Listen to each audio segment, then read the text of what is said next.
E eu queria iniciar minha fala trazendo algumas questões que são inerentes ao direito comercial, né? Conflitos societários, basicamente, nasce numa questão inerente a direito comercial. Eu não tenho como trabalhar com conflito de sócios sem partir da premissa do direito comercial. Eu deveria trabalhar com direito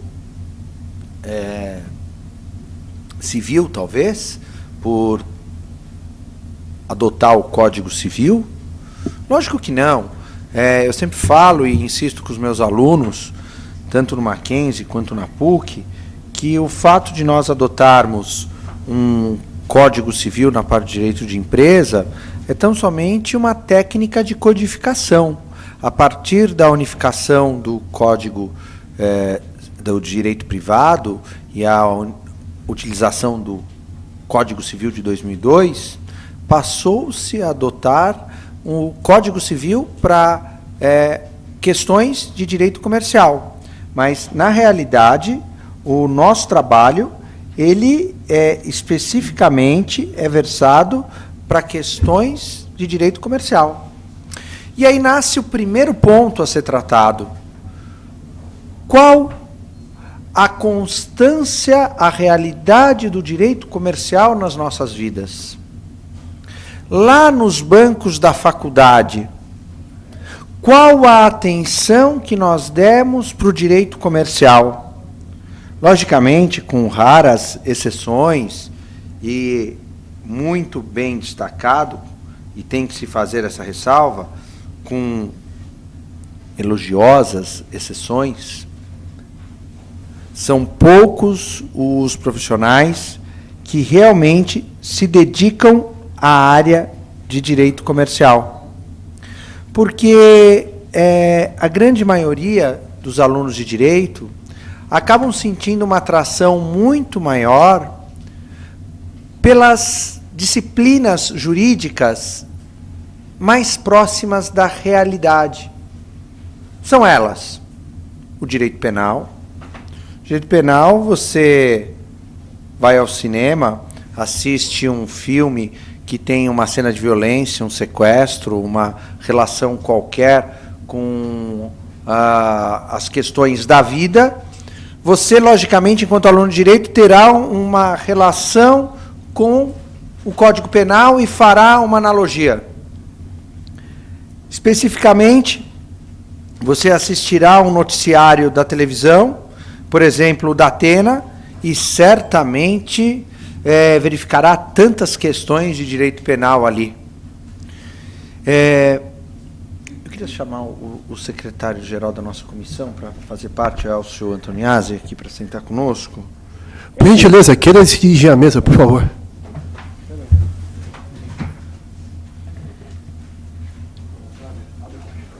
Bota uma palma, por gentileza.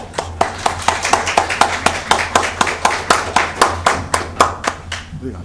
Eu fico à vontade. Tem água aqui, daqui a pouco vem um cafezinho, tá bom? Bem, e aí nós temos fundamentalmente uma distância da realidade do aluno da Faculdade de Direito com as questões do direito comercial em relação, por exemplo, ao direito penal, como eu dizia. Eu fico imaginando o aluno de direito do segundo, terceiro ano que vai ao cinema com a namorada, com o namorado, e vê assim uma cena de sequestro e cutuca o aluno, o namorado ou a namorada, e faz aquela analogia, se ele tivesse que fazê-lo com direito comercial. Como é que seria a cena? Olha só, vai ter agora uma cessão e transferência de cotas, olha que emoção. Ou se não, olha aquela duplicata, olha que legal, ela vai ser devolvida. Olha que emocionante aquele protesto. Quer dizer, são matérias áridas e o aluno de direito não se interessa.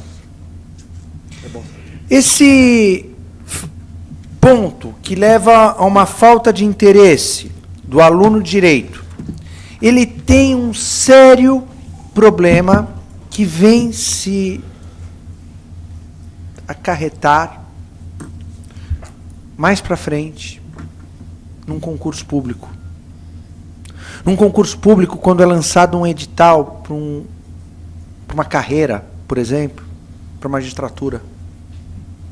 Porque de todos os pontos ali solicitados, vai se pedir muito direito processual civil, porque se pede muito uma carreira como magistratura, Ministério Público, Procuradoria, Defensoria Pública, se pede muito processo civil, processo penal, direito penal, direito civil, direito constitucional, direito administrativo, enfim, todas as searas do direito que se estuda com bastante profundidade na faculdade, inclusive áreas que se tornaram, a partir dos anos 80, mais modernas, mais de vanguarda, mas que são aprofundadas, direito do consumidor, direitos difusos e coletivos, e o velho e tradicional direito comercial.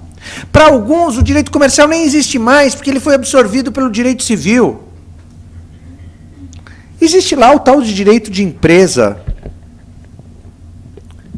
Quer dizer, tudo isso para falar o seguinte: quando aparece um conflito de sócios levado por conta de uma briga entre sócios ao Poder Judiciário, quem está pessimamente preparado para resolvê-lo é justamente o juiz.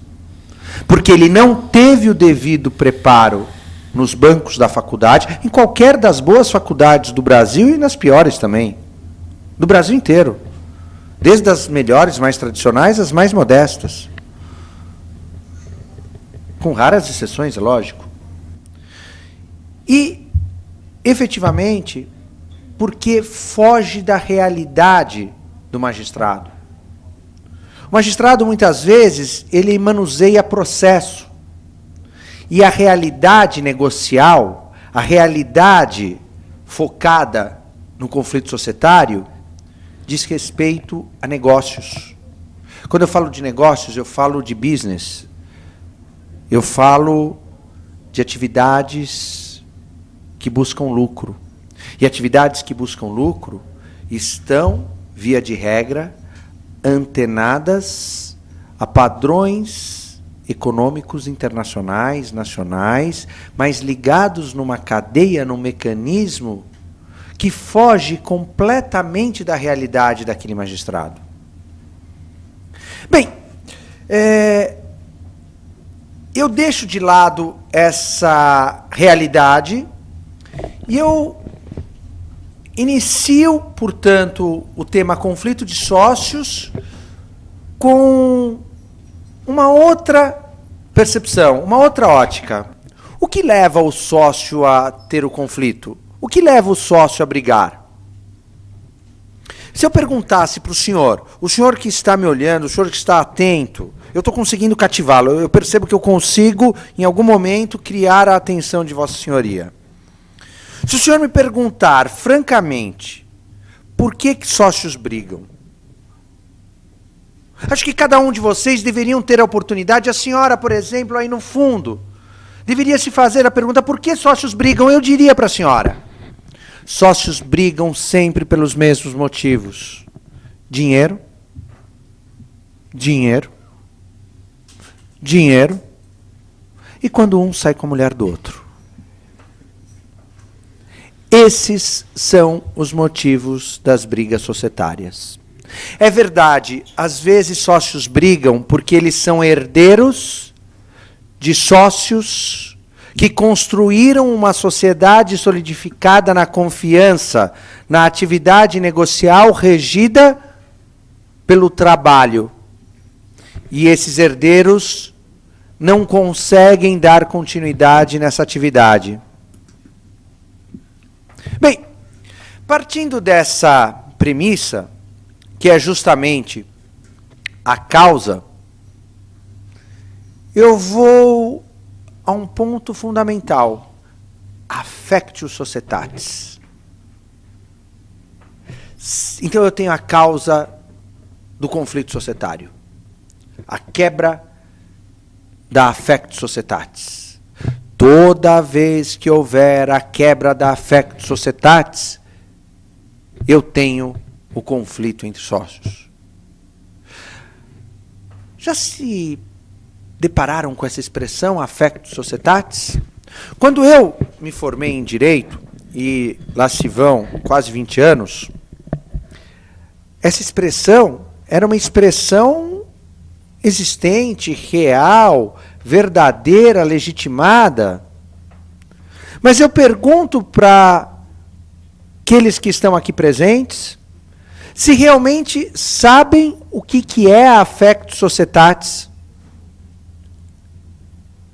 Se vocês estudarem a teoria da empresa, a teoria que substituiu a teoria dos atos de comércio, teoria dos atos de comércio do Código Napoleônico de 1808, vão verificar que a teoria da empresa não contempla a affectio societatis. A affectio societatis, grosso modo, seria a afeição entre os sócios. Sendo de uma maneira grosseira, colocando de uma maneira grosseira, sendo pouco delicado na minha fala, vá ter afeição pelo seu marido, pela sua namorada, pelo seu amigo, pelo seu sócio, queira compartilhar resultados. E aí, pessoal, eu inicio de verdade o nosso bate-papo de hoje. Para que eu tenha conflito numa sociedade, eu preciso ter uma sociedade. E aí eu preciso conhecer o conceito de sociedade.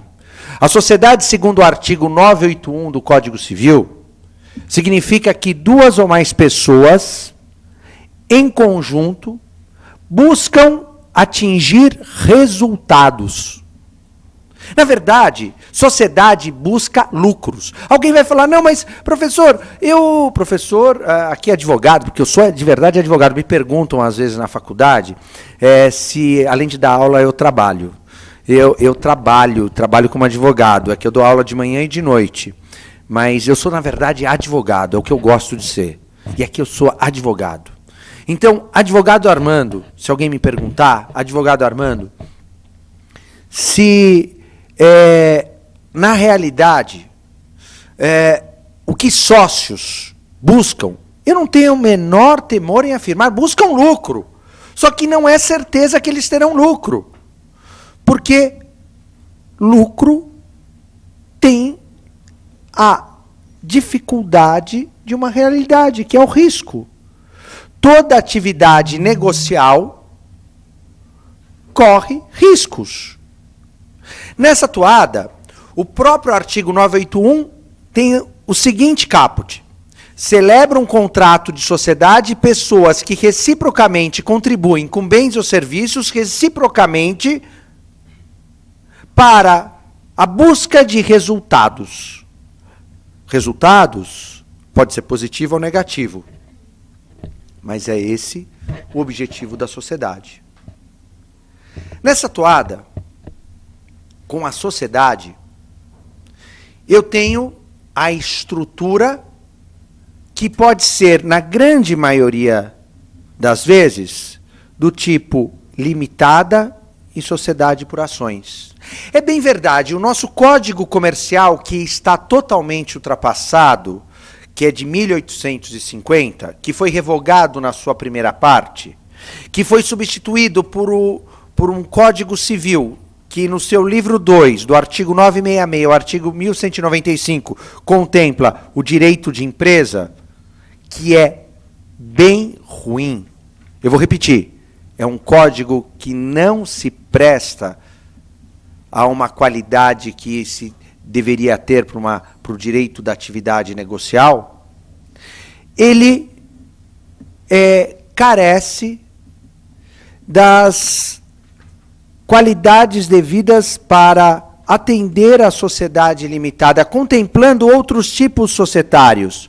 Sociedade em nome coletivo, sociedade em comandita simples.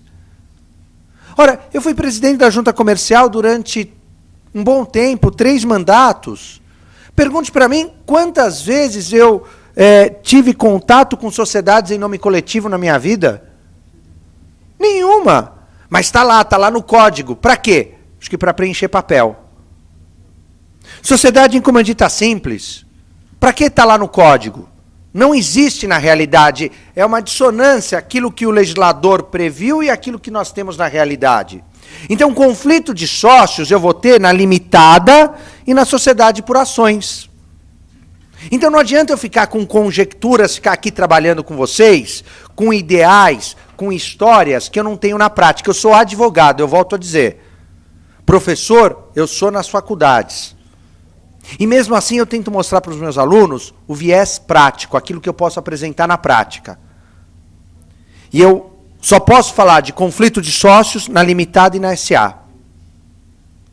Nessa toada, trabalhando com a limitada e o conflito de sócios, eu tenho o artigo 981 que define a sociedade.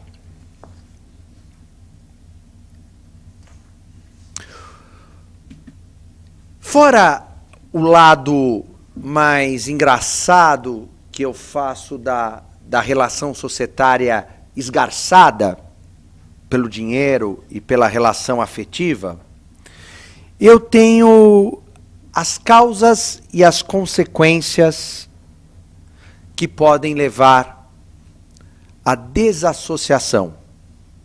Essa desassociação, ela pode ocorrer pela livre vontade dos sócios.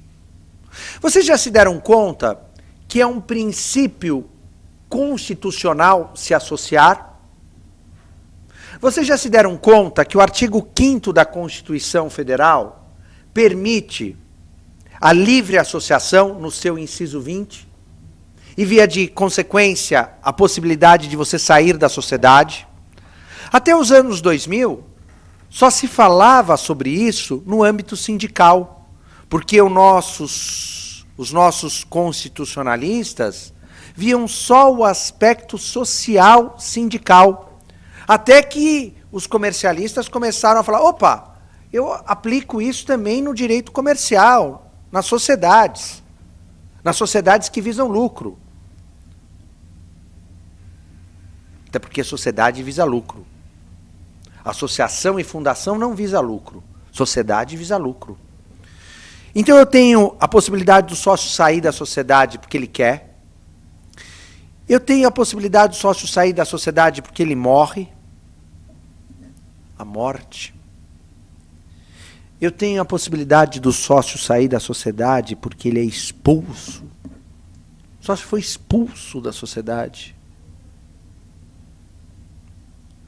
Eu tenho a possibilidade do sócio sair da sociedade, enfim, em função de determinadas questões que a lei me concede mecanismos para tanto.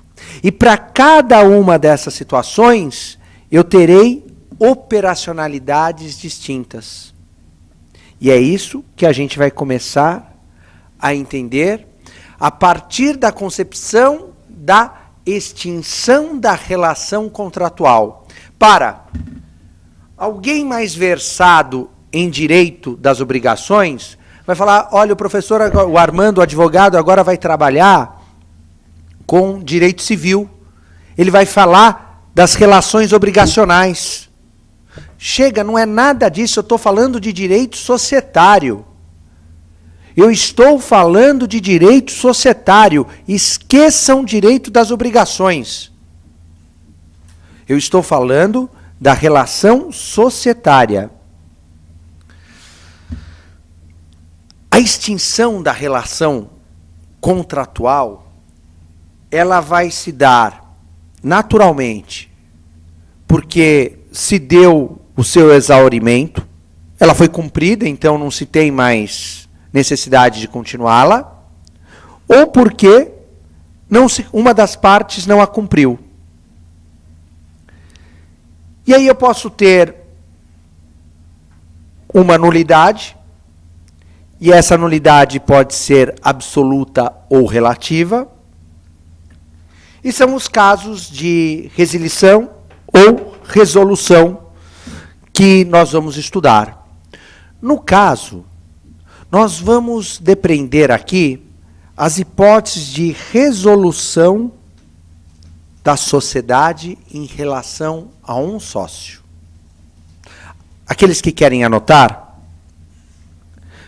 anotem as hipóteses de resolução da sociedade em relação a um sócio.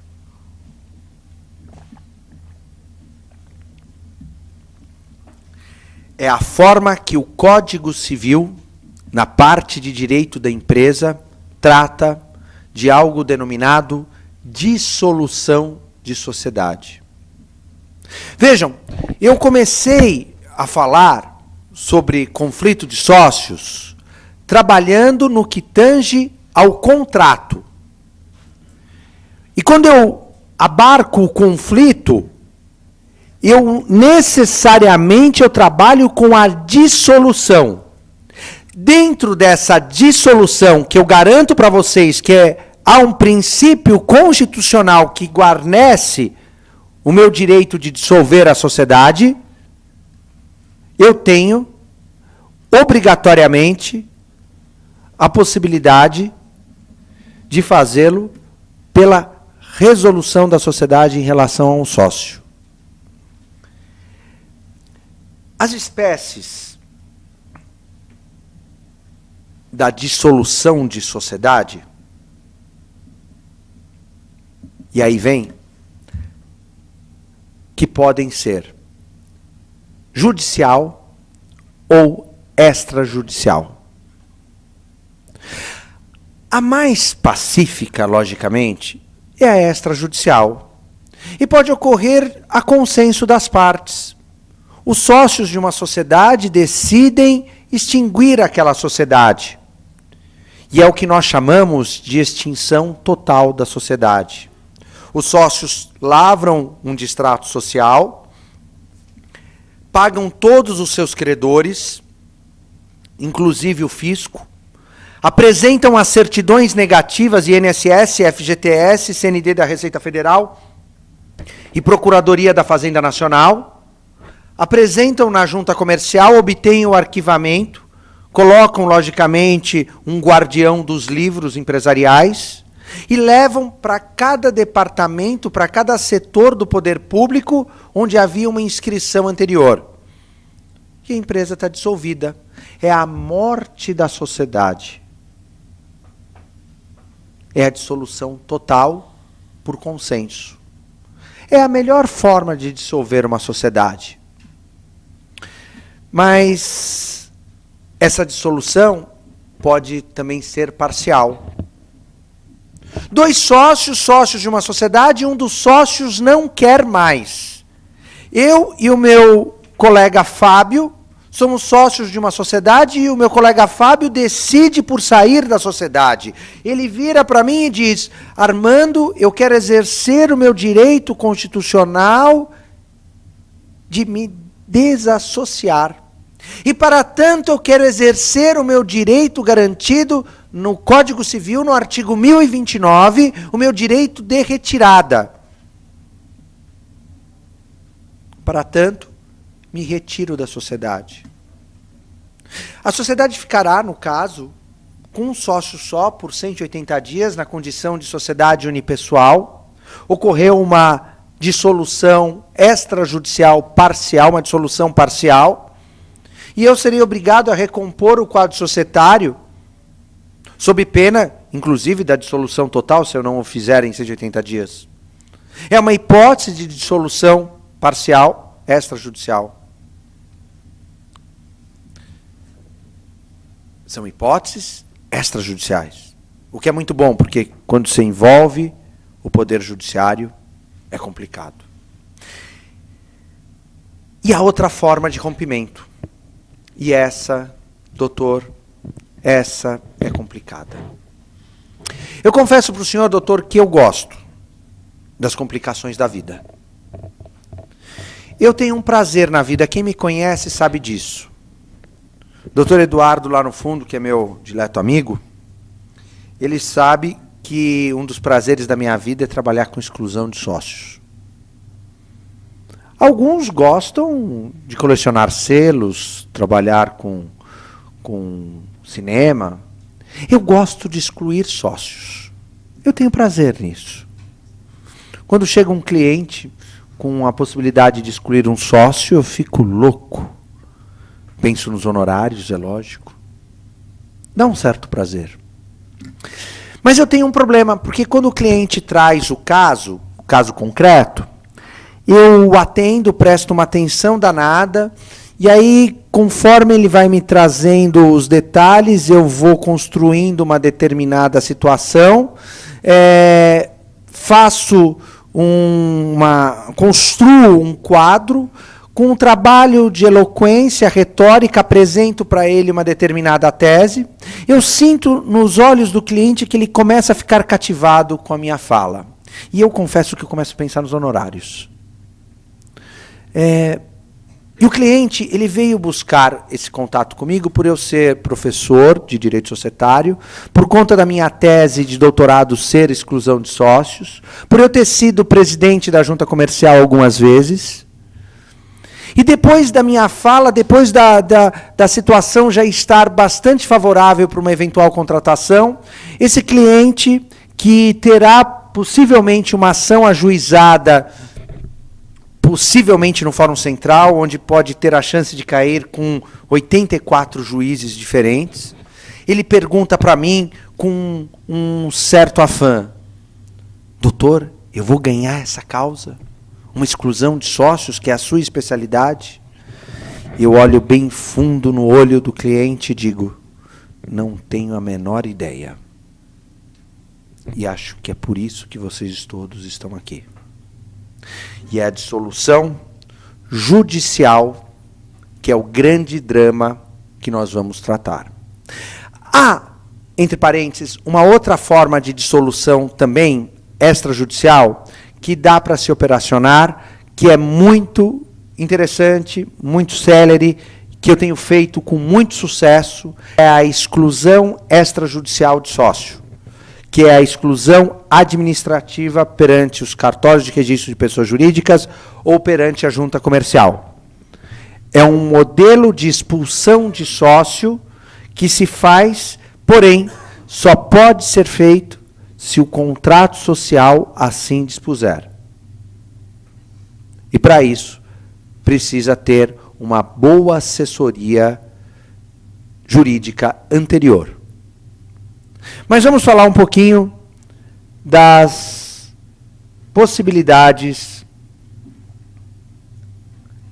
da dissolução judicial.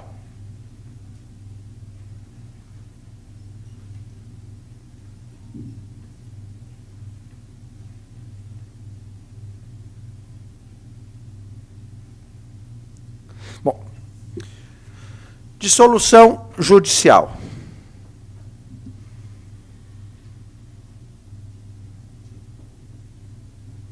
A dissolução judicial, tradicionalmente, ela se operaciona no Brasil através de uma ação judicial denominada dissolução parcial de sociedade. Se vocês buscarem no Código de Processo Civil, essa ação ela não existe. Ela é uma construção jurisprudencial. Mesmo no Código de Processo Civil de 1900, ou na parte especial do Código de Processo Civil, que remonta de 1939, vocês não encontrarão um procedimento específico para dissolução parcial de sociedade. Vocês terão para dissolução total. Mas para dissolução parcial de sociedade, vocês não encontrarão. Então, a dissolução parcial de sociedade é uma construção, segundo alguns autores, pretoriana, é uma construção jurisprudencial. E alguns detalhes precisam ser mencionados.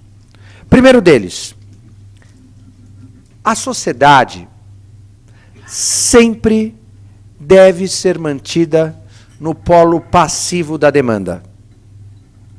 O sócio que ingressa com a ação sempre deve manter a sociedade no polo passivo da demanda.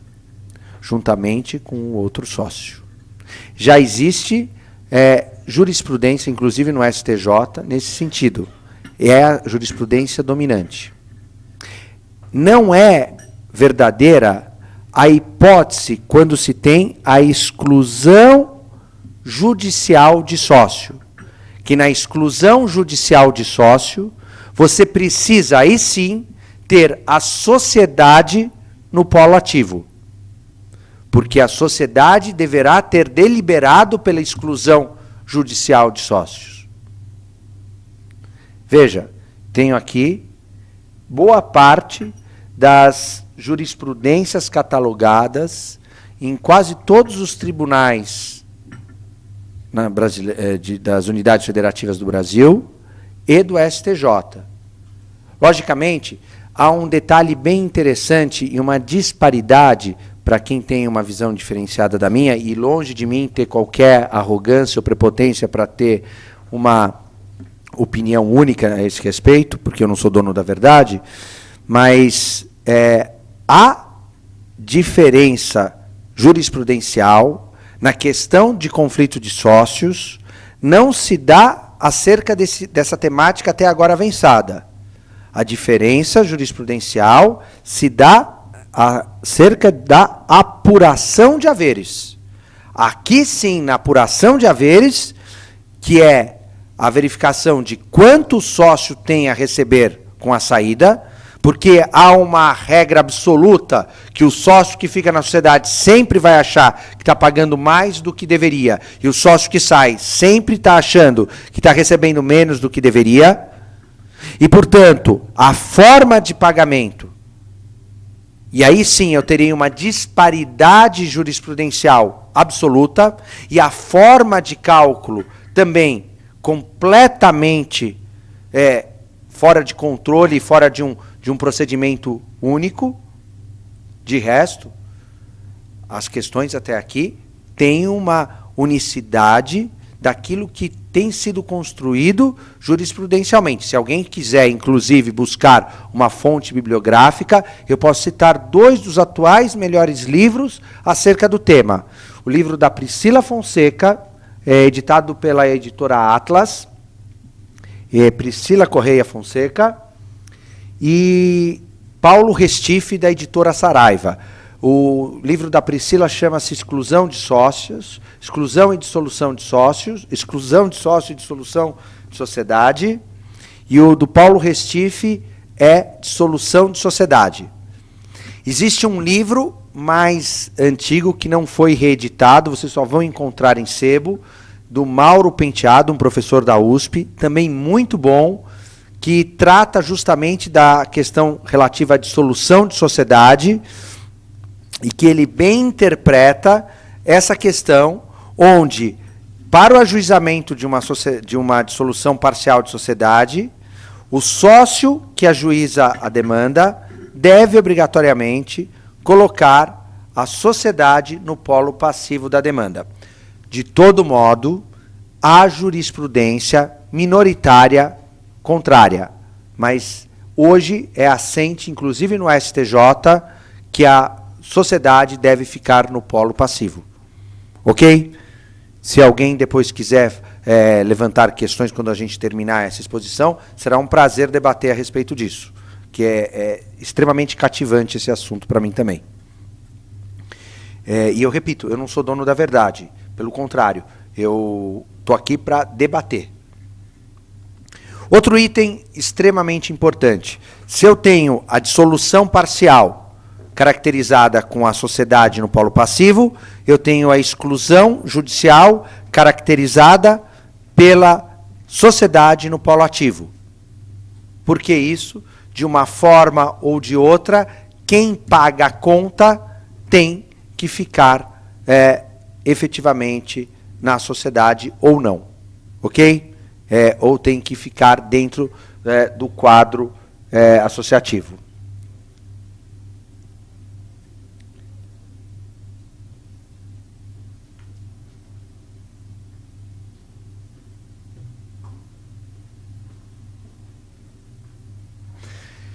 Ponto importante que eu não posso deixar de falar é a questão da affectio societatis. Eu disse há pouco para vocês que a affectio societatis não existe mais. Mas eu seria um mentiroso se eu alegasse que a affectio societatis não é mencionada em 99,9% dos acórdãos emitidos por todos os tribunais de qualquer unidade federativa do Brasil, inclusive o STJ. Ora, então quer dizer, há um distanciamento muito grande entre aquilo que é ensinado nas faculdades, nos bancos das faculdades, acerca da teoria da empresa, onde se propõe uma ausência da affectio societatis, porque a empresa ela pressupõe o poder econômico, o capital preponderando, onde sócios se unem para a obtenção única e exclusivamente de resultados, onde pouco importa a afeição entre os sócios, enfim, a relação pessoal entre eles. Por exemplo, a sociedade do José e Joaquim, na esquina, naquele boteco, lógico que tem affectio societatis. Mas no Carrefour, que é uma sociedade limitada, os sócios do Carrefour não têm affectio societatis. A Coca-Cola, me parece que mudou recentemente para SA, mas era uma limitada, não tem affectio societatis. Ou o seu Coca é amigo do seu Cola e eu não sei. Quer dizer, o capital que prepondera.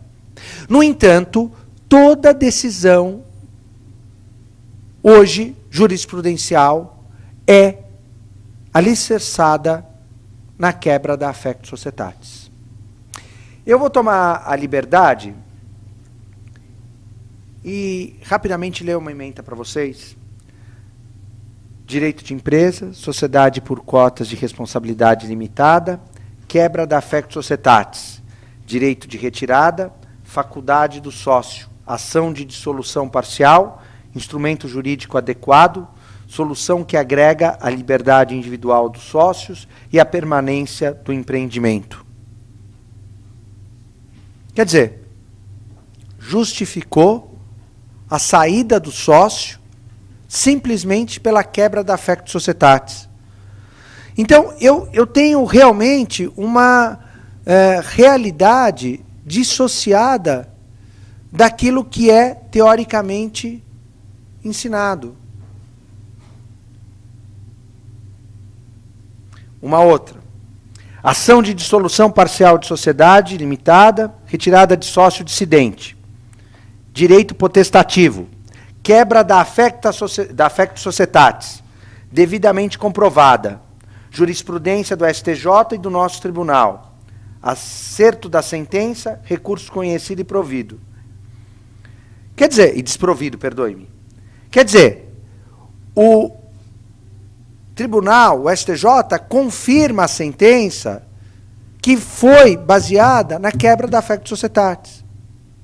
E ainda menciona direito potestativo. Na verdade, o direito potestativo seria efetivamente o direito de sair da sociedade, que seria o artigo 5º da Constituição, inciso 20. Não a affectio societatis em si. Mas a jurisprudência não está alinhada efetivamente com a própria minha fala. Bem, vamos trabalhar com as causas que levam à expulsão. O nosso tema, desde o início, tem sido conflito de sócios. O que me leva, é efetivamente a causa do conflito? O artigo 1030 do Código Civil, ele me dá conta da possibilidade da exclusão judicial de sócios. O artigo 1085, ele me possibilita a exclusão extrajudicial de sócios. E essa exclusão extrajudicial de sócios, ela é esteiada quando há ato de negável gravidade, quando há uma justa causa promovida pelo sócio minoritário. A maioria dos sócios, representativa da maioria, a maioria dos sócios, representativa da maioria do capital social, constatando ato de inegável gravidade do sócio minoritário, portanto, poderá excluí-lo da sociedade, desde que tomando algumas cautelas, e essas cautelas serão ditas há pouco, e evidenciando-se a justa causa. Quer dizer, atos de inegável gravidade numa sociedade, para mim é muito claro. É o sócio que cometeu concorrência desleal, é o sócio que roubou a sociedade. Mas o que seria a justa causa para um conflito societário? Justa causa dentro da seara trabalhista, para mim é muito clara. É uma relação hierárquica entre empregador e empregado. Mas e a relação entre sócios? Eu tenho uma relação hierárquica, eu tenho um poder entre sócios superior, um sócio que tem uma relação hierárquica em relação ao outro? Lógico que não. Eu posso ter um poder econômico maior que o outro. O que seria essa justa causa? Para explicar a justa causa, eu tenho que voltar no tempo um pouco e explicar como que funcionava a exclusão extrajudicial de sócios antes de 2002. Antes de 2002, nós tínhamos a exclusão extrajudicial de sócios promovida através de alterações de contrato social, toda vez que o instrumento contratual anterior não tivesse uma vedação de cláusula majoritária. Então, bastava o documento não vedar decisões majoritárias, o sócio majoritário podia simplesmente excluir o sócio minoritário, dando uma justificativa: a quebra da affectio societatis. E, aliás, não havia nenhuma dúvida quanto à affectio societatis, porque se hoje é vigente pela jurisprudência a existência da affectio societatis, não era nem um pouco diferente naquela época. Então bastava você vir com um contrato social, onde o sócio majoritário alegava a quebra da affectio societatis e pronto. Aliás, 99,9% das sociedades limitadas tinham seus contratos sociais, como tem até hoje, lavrados por contadores, e os contadores não se preocupavam em vedar cláusulas majoritárias. E você tinha muito facilmente a exclusão extrajudicial. E o sócio minoritário, uma vez excluído, tinha que tão somente decidir a busca dos seus haveres, que estavam em tesouraria, e seus haveres sempre eram lançados num valor muito inferior ao devido, através do judiciário, que vocês sabem que o judiciário, pela morosidade, fazia com que os sócios minoritários passassem a levar anos e anos para receber algum montante devido. E sempre um valor muito inferior. Quer dizer, uma injustiça gigantesca. A exclusão extrajudicial de sócios era legal, porém amoral. A partir de 2002, o Código Civil trouxe no artigo 1085 uma moralização a esse expediente. O que fez o Código Civil? Criou a possibilidade, os contratos sociais têm de prever a exclusão, a expulsão extrajudicial de sócio. Então, os sócios, quando contratam uma sociedade, eles precisam subscrever um instrumento e eles são cientificados naquele instante, e o sócio minoritário ele está ciente que ele pode ser expulso da sociedade. Mas o Código Civil também dá conta que ele será expulso se ele cometer um ato de inegável gravidade, e se ele der aso a uma justa causa. Bem, então vamos por partes. O Código Civil ainda diz que para que ele seja expulso da sociedade, deverá ser instalada uma reunião ou uma assembleia, conforme o caso, porque há toda uma sistemática dentro do direito societário na parte de direito de empresa, especificamente instalada para o ato, onde o sócio minoritário que será excluído poderá apresentar o seu direito de defesa. E ali, os sócios majoritários, que não poderá, portanto, ser um, deverá, pelo caput do artigo, ser mais de um, decidirão pela exclusão ou não desse sócio. Pessoal, então eu vejo que eu tenho que ter uma reunião ou uma assembleia, eu tenho que ter a instalação dessa reunião. Para que essa reunião ou assembleia ocorra, eu tenho que ter as convocações editalícias, os anúncios convocatórios. Muitas vezes, se o contrato prevê, eu devo fazer as notificações via cartório, ou via fax, ou via e-mail, depende do que o contrato dispuser. Na minha opinião, isso não vem a lenir a possibilidade dos anúncios convocatórios, que é na imprensa oficial e os jornais de grande circulação. E um detalhe importante, o direito societário ele é essencialmente formal, e a ausência de qualquer de um desses expedientes vem anular, vem viciar todo o procedimento, e eu já vi, através de recurso de agravo de instrumento, anular todo o procedimento. O tribunal anula mesmo. Bem, instalada a reunião para exclusão de sócios, você tem que motivar, você tem que dar os motivos que indicam o ato de inegável gravidade, elencando, e mais, a justa causa. Mas nós já falamos que justa causa não pode ser aquela justa causa do seu trabalho, porque não existe aquela relação hierárquica. Então, que raio de justa causa é essa? Bem, não se tem na doutrina, nem na dogmática, nada que venha justificar essa justa causa.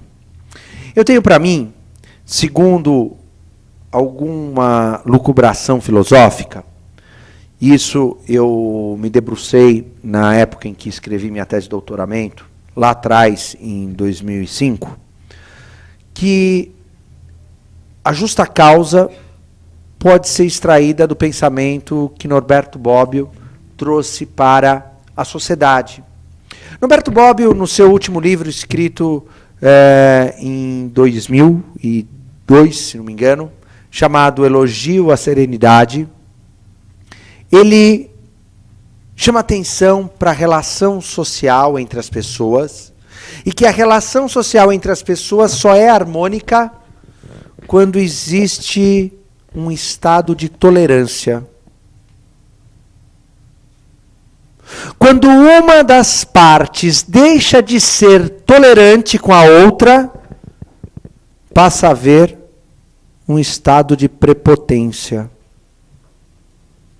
E a prepotência gera o conflito. E esse conflito gera a desarmonia. E essa desarmonia gera o conflito. No mundo dos negócios, pode ser o interesse díspare para atividades diferentes dentro da mesma empresa. Essa seria a justa causa dentro dos atos que podem ser agregados àqueles de inegável gravidade. E aí sim, eu tenho uma ata elencando todos os itens trazidos e que indicam a possibilidade da exclusão de sócios, com um detalhe bem interessante. Se os sócios ali presentes, majoritários, deliberam, expõem os motivos para que o sócio minoritário seja excluído, por mais eloquente, por melhor que seja a retórica do sócio minoritário, por melhor que seja a defesa dele, meus caros, qual vai ser a decisão dos sócios majoritários? Pela exclusão. Quer dizer, o Código Civil só criou um mecanismo formal para inglês ver, criando, na verdade, um trabalhinho a mais para nós advogados. Porque, na prática, não serve para nada. O sócio já está imbuído do interesse de excluir o outro sócio. Meus caros, acho que eu falei naquilo que eu me propus. Vou deixá-los para eventuais indagações, se eu souber responder. Eu trouxe aqui um livrinho da Priscila e tem algumas coisas aqui de jurisprudência para tentar me ajudar. Eu agradeço a paciência dos senhores. Muito obrigado.